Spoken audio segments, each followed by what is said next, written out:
সালাম আলাইকুম। বিগ ইফতারের চুলার সামনে থেকে আপনাদের সবাইকে স্বাগতম। আমাদের বিগ শেফ এখানে সোহান। আচ্ছা সোহান, এখন কি তুমি মুরগি কষাইতেছো? আচ্ছা, সোহান বলছে জি। এখানে আছে মুরগি এবং অন্যান্য মশলা। মুরগি কষানোর পরে আমাদের এখানে ভেজিটেবলস আছে প্রায় 15 কেজি।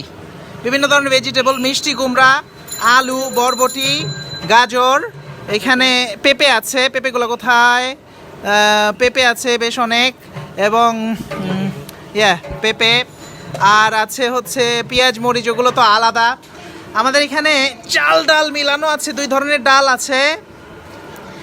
বিশাল বড় একটা এখানে অ্যাঙ্কর ডাল আর মসুরির ডাল, পোলাওর চাল এবং ভাতের চাল, এবং এখানে সব মিলে প্রায় 15 কেজি।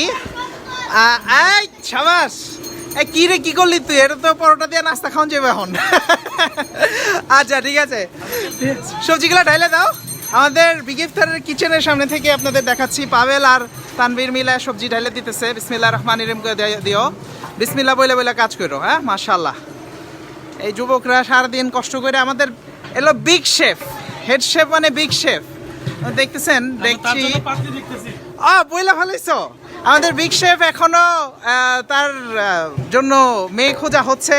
তো কে সেই লাকি মেয়ে যার কি করে খাইতে হবে না, রান্না করে খাইতে হবে না, বাস আলা বুঝো খেলা। চিন্তা করো, রান্না লয়া লাগে ঝগড়া।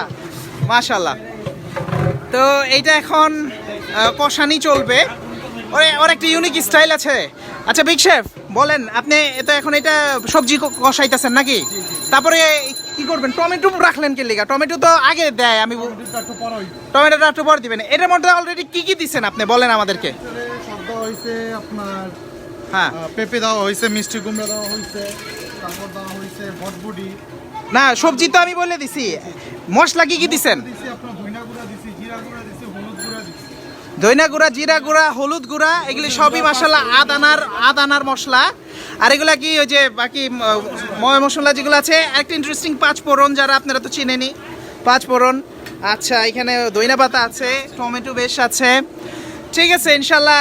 আমাদের চালটা কখন দিবেন? চালটা দিবে একটু পরে, পানিটা যখন ফুটবো তখন। পানিটা যখন ফুটবে তখন এখানে চাল দেওয়া হবে। এটার পরে পানি ঢালা হইব, এটা কষলে পানি ঢালা হইব, পানি ঢালার পরে। আচ্ছা, মাশাআল্লাহ। আমাদের এখানে তো এখন একটু ফাঁকা ফাঁকা দেখতে পাচ্ছেন। এই রাস্তা বিকালবেলা ভরে যাবে। রাস্তায় মাশাআল্লাহ অনেক আমাদের মেহমানরা আসে, যারা ইফতার নিতে আসে, তারা ওয়েলকাম। আমাদের আদানার অফিস ঠিক পিছনেই, আদানার অফিস, ওইখানে আমাদের কার্যক্রম চলতে থাকে। আমরা এখন গুড বাই বলবো, কারণ আমাদের রান্নাবান্নার কার্যক্রম চলবে, তারপরে বিলির কার্যক্রম চলবে। কোটবাড়িতে থেকে মাশাআল্লাহ সবাই অনেকেই আসেন এবং দূর দূরান্ত থেকেও আসেন। আপনাদেরকে দাওয়াত রইল আমাদের এখানে ইফতার করার জন্য। জাযাকাল্লাহ, আল্লাহ হাফেজ আজকের জন্য।